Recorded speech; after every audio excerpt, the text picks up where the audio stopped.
E agora a gente vai ver que o presidente Jair Bolsonaro também comentou a importância da liberdade de imprensa. Bolsonaro defendeu o direito de expressão durante o pronunciamento ontem. Vamos acompanhar. A nossa liberdade de imprensa, com todos os seus defeitos, tem que persistir. No que depender de nós,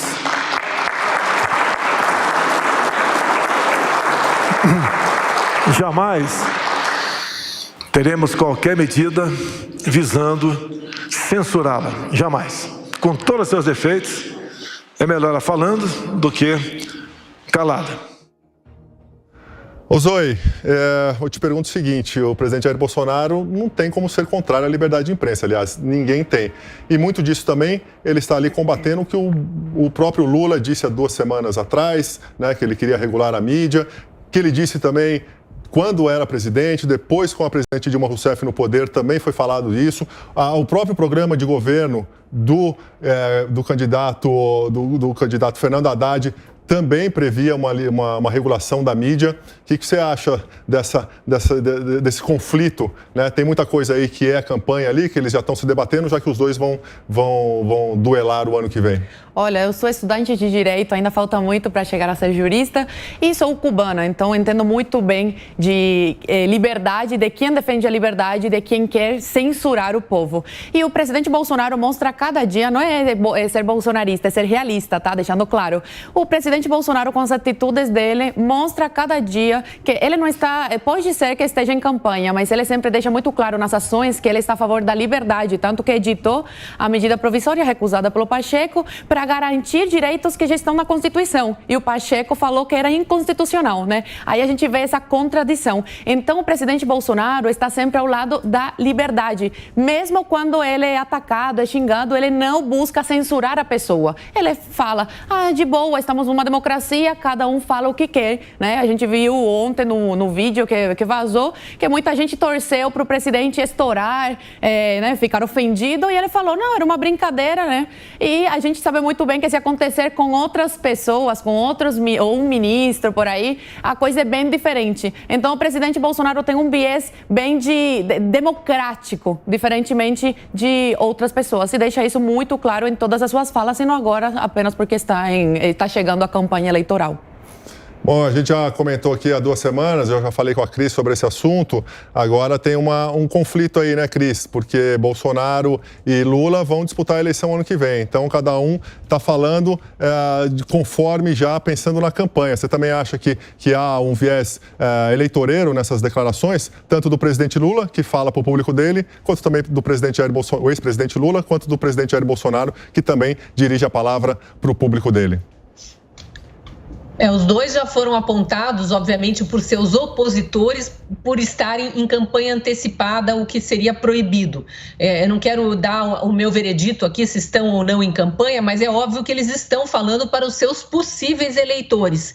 E eles estão falando o que eles são e o que eles pretendem fazer. Então, a quem ainda está em dúvida, é hora de começar a olhar essas falas para ver se você quer viver num ambiente com mídia regulada, por exemplo, ou num ambiente onde o presidente, embora diariamente atacado e de forma duríssima pela imprensa, defende com unhas e dentes a liberdade de imprensa, é aplaudido ali por seus ministros quando fala isso em público. Eu acho que, para mim, como eleitora, isso é uma questão importante a ser analisada. Eu queria só aproveitar os comentários da Zoe aí como cubana, para trazer duas, enquanto vocês falavam, eu busquei aqui na internet 2 citações que têm circulado bastante aí nos últimos tempos em função desse ambiente de censura, de perseguição, de cancelamento que a gente está vivendo, dessa cultura do cancelamento e que vem de cima para baixo, né, quando tribunais superiores ordenam de forma inconstitucional prisão de pessoas, desmonetização de produtores de conteúdo, inquéritos ilegais, né, investigação, buscas e apreensões na casa de jornalistas, de diretores de jornal, ainda que sejam jornais independentes, porque eu acho que é exatamente o que a Zoe sabe que os conterrâneos dela vivem até hoje. Aqui, na verdade, são duas falas de pessoas que viveram no nazismo, mas, enfim, era uma cultura de perseguição também, que a gente sabe muito bem no que deu. Uma delas é uma fala do Martin Niemöller, que é um símbolo da resistência nazista. Ele fala o seguinte, vocês devem ter ouvido nos últimos tempos isso aqui: um dia vieram e levaram meu vizinho que era judeu. Como não sou judeu, não me incomodei. No dia seguinte, vieram levar o meu outro vizinho que era comunista. Como não sou comunista, não me incomodei. No terceiro dia, vieram e levaram o meu vizinho católico. Como não sou católico, não me incomodei. No quarto dia, vieram e me levaram. Já não havia mais ninguém para reclamar. Então, ele não tinha mais a quem recorrer. Esse é um recado para quem está achando lindo as prisões arbitrárias, seja de quem for. Pouco importa se foi um arroubo do Roberto Jefferson, do deputado Daniel Silveira, o que Oswaldo Eustáquio tem escrito no seu blog, ou o Wellington Macedo, que é outro preso político do momento, aquele jornalista do Ceará. Pouco importa, eles podem ser processados e podem pagar pelas ameaças que fizeram, pelas calúnias, pelas injúrias, pelas difamações, conforme determina a lei, o nosso Código Penal. Não poderiam ser perseguidos nem presos por opinião, porque não existe esse crime aqui. Então, no dia que chegar atrás dessas pessoas que estão aplaudindo, talvez eles não tenham mais a quem recorrer. A outra citação que tem sido divulgada bastante em função desses episódios lamentáveis que a gente está vivendo é de um judeu húngaro no documentário Os Últimos Dias, também se referindo ao nazismo. Ele fala o seguinte: as pessoas se perguntam como é que não fizemos algo, não fugimos, não nos escondemos. Bem, as coisas não acontecem de uma vez só, e por isso que eu mencionei a Zoe aí, Cuba, e no próximo comentário talvez ela possa falar sobre isso. As coisas não acontecem de repente, de uma vez só. As coisas aconteciam muito lentamente lá na Alemanha nazista. Então, na Hungria, enfim, nos países que tiveram perseguição a judeus. Então, cada vez que uma nova lei era lançada ou uma nova restrição, nós dizíamos, bem, é apenas mais uma, vai passar. Quando tivemos que usar a estrela amarela no peito para sair, começamos a nos preocupar. Só lembrando que a estrela de Davi, a estrela amarela, os judeus eram obrigados, em determinado momento já do nazismo mais avançado, eles eram obrigados a ostentar no peito justamente para serem excluídos da sociedade. Já era o início do Holocausto, da perseguição. Então, olha o perigo da parte da sociedade que está calada contra esses arroubos do TSE, do STF, essa parte da sociedade que, pior do que estar calada, que está aplaudindo prisões ilegais, inquéritos ilegais, perseguições, buscas e apreensões. Olha o perigo para onde que nós estamos caminhando, porque as coisas não acontecem de repente. Doutor Ivan Sartori, ex-desembargador, ex-presidente do Tribunal de Justiça de São Paulo. Qual o tamanho do retrocesso a gente ter um ex-presidente, Lula, e candidato a presidente no ano que vem, falando em regulação da mídia? Nossa, o retrocesso é enorme, né? Eu acho que nós já estamos aí com um início de um ensaio disso tudo, com essas decisões que estão partindo aí do Supremo, em que já há um patrulhamento ostensivo, né, complicado e seletivo, e isso me preocupa bastante. Então já é uma introdução, a meu ver, porque um candidato que já foi condenado em 3 instâncias, um candidato que já teve mais do que comprovada a sua culpa, a condenação foi mais do que fundamentada, agora retorna, ressuscita, tal qual o episódio de Lázaro, né, voltando à vida completamente, que lhe deu o ministro Fachin, e ainda por cima, com a retórica de controlar meio de comunicação, controlar as massas e começar a querer implantar um sistema, né, que já estava em andamento aí, com verbas bilionárias aí aos regimes mais ditatoriais, no sentido de fechar o cerco contra a cidadã e contra a população. É preocupante demais essa participação do Luiz Inácio no pleito eleitoral de 2022. É muito preocupante. Isso é um precedente seríssimo. O país está de cabeça para baixo, com certeza. Aliás, aqui eu quero até citar o artigo 220 da Constituição, que é bem claro, né, com relação a essa questão da mídia, da imprensa, da comunicação, que é bem claro. Quando veda a censura, no parágrafo 2º do artigo 220, é vedada toda e qualquer censura de natureza política, ideológica e artística. Então, não bastasse o artigo 5º, também não bastassem, né? O artigo 5º, incisos 4 e 11, cláusulas pétreas, nós temos ainda o 220, parágrafo 2º, enfatizando, não haverá censura. Quem proferir as suas palavras, quem manifestar a sua opinião, o seu pensamento, se o fizer de forma inconstitucional, ilegal, responderá por isso, mas jamais deverá ser censurado de dizê-las. E as consequências, evidentemente, são as consequências legais, ordinárias, que estão aí na lei. Nós não podemos efetivamente, e na Constituição, né?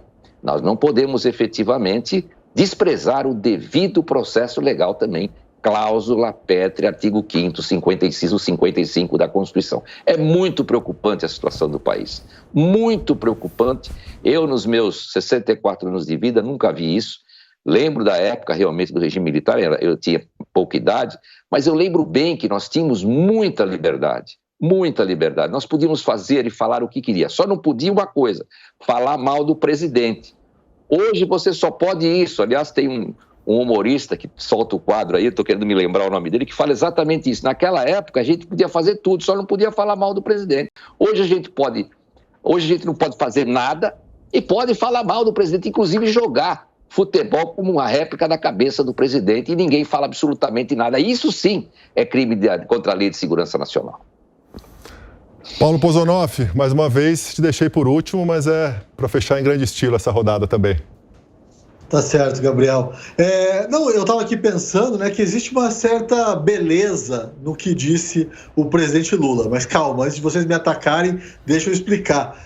Porque, assim, ele está, ao defender aí a regulamentação da imprensa, né, a defender uma forma velada ou não de censura, de certa forma, ele está atacando também as instituições democráticas. Está aí, segundo o entendimento, esse entendimento consequencialista do Alexandre de Moraes, ele está participando de um ato antidemocrático, quando ele pega o microfone, faz um discurso, um pronunciamento defendendo a regulamentação da imprensa. Só que a beleza disso tudo é que ele é livre para expressar esse tipo de bobagem, e nós aqui somos livres para criticarmos e, inclusive, para defendermos que ele não seja eleito e não venha a colocar em prática esse seu plano perverso.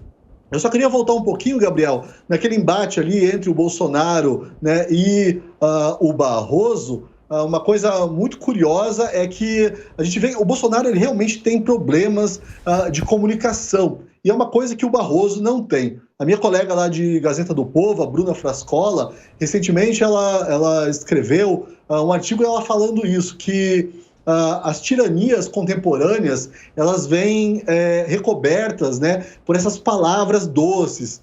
Democracia, Estado democrático de direito. Você não vai ver um tirano contemporâneo pregando o que, para citar a Cris, pregando, sei lá, assassinato de uma etnia, dos judeus, de comunistas ou de capitalistas. Você não vai ver isso tão declaradamente, a não ser lá no caso do Talibã, claro.